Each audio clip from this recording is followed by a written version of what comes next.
আপনি মাশাআল্লাহ অনেক সুন্দর। বিয়ের আগে তো আমার পরিবার আপনার বিষয়ে অনেক খোঁজ খবর নিছে, সবাই একটা কথাই বলছে যে আপনি অনেক ভালো মানুষ। আর আমিও আসলে আপনার বিষয়ে একটু খোঁজ খবর নিছিলাম।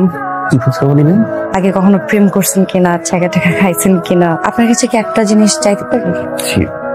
আপনি সারা জীবন আমাকে শুধু ভালোবাসবেন। চেষ্টা করবো আমি। আমার বাবা মা বোনকে খুব ভালোবাসে, এই মানুষগুলোকে মন থেকে ভালোবাসে। প্রীতির কলেজে টাকা দিতে হবে, ওনাকে সামনে পরীক্ষা। আর ওই বাসায় বাজার শেষ, কিছু টাকা দিয়ে গেলে আব্বা বাজার করে নিয়ে আসতে পারতো আর কি। মার ওষুধ লাগবে, মা আজ খাইতে পারেনি, সকালের ওষুধটাই শেষ হয়ে গেছে। শর্ট আছে টাকা? শর্ট নাই, ধরো প্রীতিরে দিও, আব্বারে দিও। প্রীতি আর আব্বার জন্য ঠিক আছে।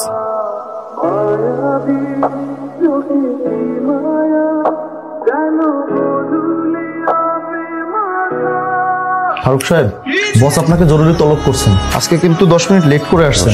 বসের কড়া নির্দেশ আছে, লাল কালির দাগ দেওয়া ছাড়া উপায় নেই। এই ছোট্ট একটা ফাইলে কতগুলো টাইপিং মিস্টেক করছেন আপনি জানেন? স্যার আমি আন্তরিকভাবে দুঃখিত, মানে এটা স্যার আমার দোষ না। এটা সাবমিট করার আগে চেক তো করবেন। স্যার আমি দুঃখিত, এটা আমার চেক করা উচিত। আপনি জানতো বিয়ে জান, আপনি জান কি রান্না করছো? আর বাসায় একটা মুরগি ছিল, ওটা রান্না করছি। নাও খাও। তো পড়াশোনার কি অবস্থা? বাবা তোর প্রমোশনটাই হচ্ছে না কেন? একটু প্রেশার আছে না? আপনি তো চাকরি করছেন, আপনি তো জানেন যে অফিসে কি হয়। কি বলছেন বলুন? তুমি খাওয়া শেষ করো না, আমি খাইতেছি। আমি ওকে সব সময় বলি আমাদের সাথে খাইতে বসতে, কিন্তু আমাদের সাথে বসতেই চায় না। এই মা, তুমি বসো তো, বসো, আমাদের সাথে খাবা। আমাদের বাসায় সবাই ডাইনিং টেবিল বসে খাইতো, আমি খাইতে পারতাম না। কি জানি একটা সমস্যা, মানুষে মিলে খাইতে পারি না। আপনি এখানে কি করতেছেন? ডিম ভাজি করি। তা আপনি আমারে বলেন নাই কেন? আপনি যখন খাইতেছেন আমি ভাইজে দিতাম, আপনি আসলেন কেন? আমার জন্য না, যে খায় না তার জন্য। আরে আমি তো বললাম না আমি পরে খাবো। কি দিয়ে খাবেন? কি দিয়ে মানে? তরকারি দিয়ে খাবো। ধরা খেয়ে গেলেন আজকে। মুরগির ঝোল আর ডাল দিয়ে খান, তা তো বলেন। কেমন আছো মা? কতদিন পরে দেখলাম। মাইয়ারে বিয়ে দিয়ে তো পর বানাই দিছো। তুই উগাই উগাই কি রুম হয়ে গেছে, চোর নিচে কালি ফুটছে কিনলাই। তুই কি অসুস্থ নেই মা? মা আমি সুস্থ। আসসালাম। কেমন আছেন? ভালো আছি ভাইজান, ভালো আছেন? আসতে কোনো অসুবিধা হয় নাই? না না। মা তুমি আস্তে না আস্তে গোয়েন্দাকে শুরু করে দিছো। আর মাইয়া কি রুম আছে না আছে, আর মাইয়া সংসারে হালো কি করতে খবর আই লইতাম না। মা যেটা বলতেছে এটাই ঠিক, আমরা যেটা করবো এটাই ঠিক। তোর স্বামী পটিয়া বেতন পায়। মা আমার স্বামীর বেতন দিয়ে তুমি কি করবা? তোর স্বামী মাত্র 35,000 টাকা বেতন পায়। কিরম কাপড় কিনছিস? এই কাপড়ের দাম কত? তো আমি কি 10,000 টাকা দামে শাড়ি পরে ঘরে বসে থাকবো? আর মাইয়ার জামাই আমায় করে একজনের কামাইয়ের উপর দিবে গুনে চল। তাতে কি হয়েছে মা? আমার কি কারোর কাছে হাত পাততেছি? তুমি আসছো, কয়টা দিন থাকো, ভালো হয়ে কথা বলো, তারপর আল্লাহর রাস্তায় চলে যাও। এগুলো বন্ধ করো মা। কোনো সময় আছে আর মাইয়ার ভালো মন্দ আরই দেহন লাই ভুলাই করছি আই দিম। ভাইয়া বইয়ের জন্য টাকা লাগতো। 1000 টাকা। ভাইয়া আমার এত লাগবে না, আমার ওটাতে হয়ে যাবে। রাখ রাখ। আব্বা কিছু বলবেন? হ্যাঁ বাবা, দেন সাহেব আসছে, ওনারা মনে হয় কিছুদিন থাকবে, তাই ওনাদের একটু ভালো মন্দ খাওয়াবো। আর তুই 500 টাকা দিলেই 500 টাকা কিভাবে করবেন? আরে ওটা তুই বুঝবি না, আমি সারা জীবন বাজার করে আসছি না, আমি ঠিকই ম্যানেজ করে নেব। প্রতিটা আইটেম যদি 100 গ্রাম গেলেও কিনেন, তাও তো 500 টাকা হয় না। 2000 টাকা দিলি কে? 1 কেজি গরুর মাংস দামি 700 টাকা, 500 টাকা দিয়ে কি করতেন? একটা অনুরোধ করি আব্বা। হ্যাঁ বল। বাজারের ব্যাগ নিয়ে হাইটাই ফেল। আমার যে বয়স, আমার যে শরীর স্বাস্থ্য, আমি হাঁটাহাঁটি করলে শরীরটা ভালো থাকবে, রিক্সা আসার দরকার নেই। 15 দিন ওষুধ আছে, দরকার প্রেশার ওষুধটা পাই নাই।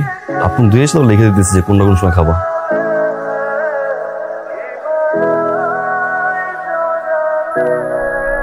তোর জামাই তোর শাশুড়ির লাই করে, ওষুধ আনে, বাপেরে দেহে বইনেরে দেয়।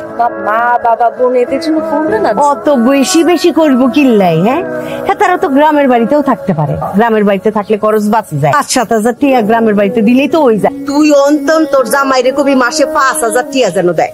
মাসে 5,000 টাকা তুই জমাবি, তোর নিজের লাই রাখ। ও যে বেতন পায় এর বাইরে 500 টাকা কিভাবে দিবে? ও কি ঘুষ খাবে নাকি মা? প্রয়োজনে চুরি করবো, ডাকাতি করবো, কুনান্তন হেতে আনবো, এটা হেতের ব্যাপার। যে এইভাবে খরচ করে পানির লাইন, হ্যাঁ কি বিষয়ে খরচ করতে আছে? ব্যাগ, রশি, সুতা টান ধরবি, মাথাত গেছে না কিচ্ছু?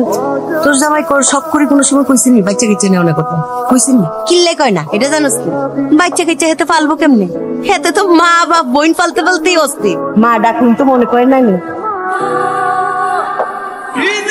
আপনি এখন পর্যন্ত আমার কোন জিনিসটা ঠিকঠাক মতো ফোন করছেন বলেন তো? মানে কি? মানে আমি তো আপনার বউ, তাই না? আপনার কি মনে হয়েছে যে আপনার বউর জন্য আজকে আমি একটা শাড়ি কিনে নিয়েছি? আপনার মাসে বেতন কত? 35,000 টাকা। আমার বাসায় 5 জন মানুষ, 5 জন মানুষের পিছনে আপনার কি সমানভাবে খরচ করার কথা না? আচ্ছা আমি তো আপনার বউ, তাই না? আপনি মাসে যেই টাকাটা পান ওই টাকাটা আপনি যে 5 জন মানুষ আছে এই মানুষের মধ্যে কিভাবে ভাগ করেন কিংবা এই সংসার কিভাবে খরচ করেন? বাসা ভাড়া বাবদ দিচ্ছি 10,000, বাজার বাবদ 8,500 মতো, আব্বা 1,000 টাকা নিচ্ছে, আর আম্মার ওষুধ বাবদ 3700। মানে আজকে মাসে 22 তারিখ, কি হয়েছে তো আজকে? আপনি এখনই সব টাকা খরচ করে ফেলছেন। আপনি এখন থেকে আমাকে প্রত্যেক মাসে 5,000 টাকা দিবেন। লোন করে দিবেন না কিভাবে আনবেন এটা আমার দেখার বিষয় না, আমার 5,000 টাকা লাগবে।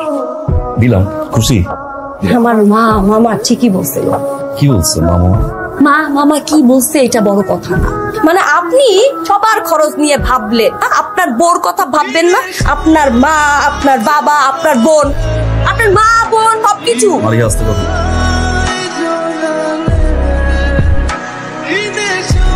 আচ্ছা হয়েছে, বাদ দাও। শোনো, এখন থেকে বেতন পেয়ে টাকাটা আমি তোমার হাতে দিয়ে দিই, আমি তোমার হাতে দিয়ে দিব, তুমি তোমার মতো করে খরচ করো। আমার লাগবে না। মালিয়া শোনো, মালিয়া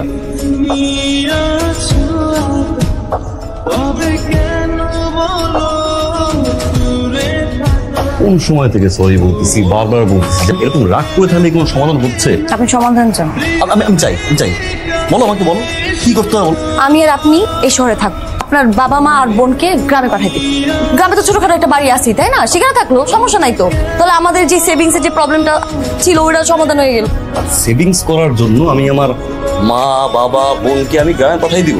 আর তো কোনো সমাধান নাই। আর কোনো সমাধান নাই, সমাধান শুধু একটাই, দাও মা বোন বাবাকে আমি গ্রামে পাঠিয়ে দিব শুধুমাত্র সেভিংস এর জন্য।